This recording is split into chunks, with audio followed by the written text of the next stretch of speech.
دادا صاحب رحمۃ اللہ علیہ نے کرامات کو بھی ذکر کیا ہے. آپ یہ نہ سمجھیں کہ صرف آج خشک باتیں ہی ہوں گی، بڑی میٹھی بات بھی آپ کو ایک سنانی ہے. دادا صاحب رحمۃ اللہ علیہ فرماتے ہیں کہ میں سفر پہ نکلا، سفر میں تھا تو حضرت حبیب رائی سے میری ملاقات ہوئی.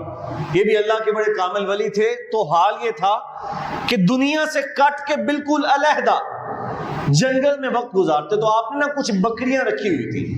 آپ کو پتا بکریاں رکھنا سرکار دو عالم صلی اللہ علیہ وسلم کی سنت ہے. پتا آپ بولے تو صحیح. انہوں نے بکریاں رکھی تھی تو جنگل میں بکریاں چراتے اور اللہ کی عبادت کرتے، یوں ہی وقت گزرتا. تو دادا صاحب رحمۃ اللہ علیہ فرماتے ہیں میں گیا تو میں نے دیکھا کہ ابراہیم رائی موجود نہیں ہے اور بکریاں چر رہی ہیں اور بکریوں کی حفاظت بھیڑیے کر رہے ہیں. اب پتہ نہیں آپ جاگ رہے ہیں کہ آپ سو رہے. بکریوں کی حفاظت، اب بھیڑیا بکری کی حفاظت کرتا ہے، بولے تو صحیح. اب دادا صاحب فرماتے ہیں میں حیران ہو گیا کہ یہ ان سے تو حفاظت ہونی تھی اور یہ خود محافظ بن گئے. آپ فرماتے ہیں میں کچھ دیر رکا. خیر جب حضرت ابراہیم رائی کو تلاش کیا تو میں نے دیکھا آپ ایک کونے میں مصلی بچھا کے رب کی عبادت میں مصروف تھے. پڑھو نا یار سبحان اللہ. دادا صاحب رحمۃ اللہ علیہ فرماتے ہیں میں ان کے قریب گیا، میں نے سلام کیا، دعا کی. تو میں نے کہا مجھے ایک بات تو بتائیے، یہ بھیڑیوں کی اور بکریوں کی صلح کب سے ہوئی ہے؟ تو ابراہیم رائی فرمانے لگے جب کی بھیڑیوں کے مالک کی اپنے رب سے صلح ہو گئی ہے. پڑھو نا یار سبحان اللہ. فرمانا جب کی میری رب سے صلح ہو گئی ہے نا، یعنی میں نے اپنے رب سے صلح کر لی ہے تو تب سے رب کی مخلوق نے میرے سے صلح کر لی ہے. اب یہ بھیڑیے میری بکریوں کو نقصان نہیں پہنچاتے بلکہ خود آ کے ان کی حفاظت میں لگ جاتے ہیں. اقبال کہا کرتے تھے 1000 سجدے سے دیتا آدمی کو نجات ایک سجدہ جسے تو گراں سمجھتا ہے. اس کا مطلب پتہ ہے کیا ہے؟ بندہ اگر رب کے سامنے جھکنا سیکھ جائے رب بندے کو کسی کے سامنے نہیں جھکنے دیتا. پڑھو نا یار سبحان اللہ. اچھا اب اگلی بات بڑے مزے کی، بڑا ہی مزہ آئے گا.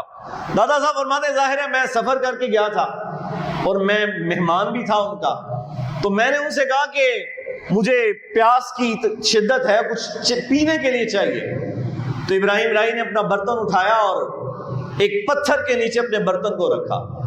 تو فرماتے ہیں میرے دیکھتے ہی دیکھتے اس پتھر میں سے دودھ نکلنا شروع ہو گیا. پڑھو یار صبح. فرماتے ہیں میں نے دیکھا تو وہ جو پیالہ تھا وہ کس سے بھر گیا؟ بولو نا یار کس سے بھر گیا؟ اب مزہ لینا. دادا صاحب فرماتے ہیں میں نے ان سے پوچھا کہ یہ پتھروں میں سے دودھ کب سے نکلتا ہے اور یہ کیسے ہوا؟ تو دادا صاحب فرماتے ہیں ابراہیم رائی فرمانے لگے کہ تو نے قرآن نہیں پڑھا. پڑھو نا یار تو نے قرآن نہیں. انہوں نے کہا میں نے قرآن میں اللہ فرماتا ہے وَإِذِ اسْتَسْقَىٰ مُوسَىٰ لِقَوْمِهِ فَقُلْنَا اضْرِب بِّعَصَاكَ الْحَجَرَ فَانْفَجَرَتْ مِنْهُ اثْنَتَا عَشْرَةَ عَيْنًا. فرمایا تو نے پڑھا نہیں؟ جب موسیٰ کی قوم نے موسیٰ سے کہا کہ ہمیں پانی چاہیے، ہمیں پانی چاہیے، تو رب نے فرمایا موسیٰ اپنے عصا کو پتھر پہ مارو. کس پہ مارو؟ بولو نا پتھر پہ مارو. فرمانے لگے مجھے یہ بتاؤ جو موسیٰ علیہ السلام کی قوم تھی وہ موسیٰ علیہ السلام کی بات نہیں مانتی تھی، ایسے ہی نافرمان قوم تھی نا. جبکہ اللہ نے اتنا فضل کیا ان پہ من و سلوہ اترا، جب سورج نکلتا تو منہ کو چھپا کے نکلتا، بادل سایہ کر، اتنا کچھ تھا لیکن قوم ان کی بات مانتی. اس کے باوجود جب قوم نے پانی مانگا اللہ نے پتھر میں سے، تو ابراہیم رائی فرمانے لگے میری بات سن، وہ تھی موسیٰ کی قوم اور ہم ہیں حبیب اللہ کی قوم. فرمایا وہ رب جو موسیٰ کی قوم کے لیے، نافرمان قوم کے لیے پتھر سے پانی نکال سکتا ہے، وہ اپنے حبیب کے فرما برداروں کے لیے پتھر میں سے دودھ نہیں جاری فرما سکتا. پڑھیے نا سبحان اللہ. جی یہ ہے تعلیمات.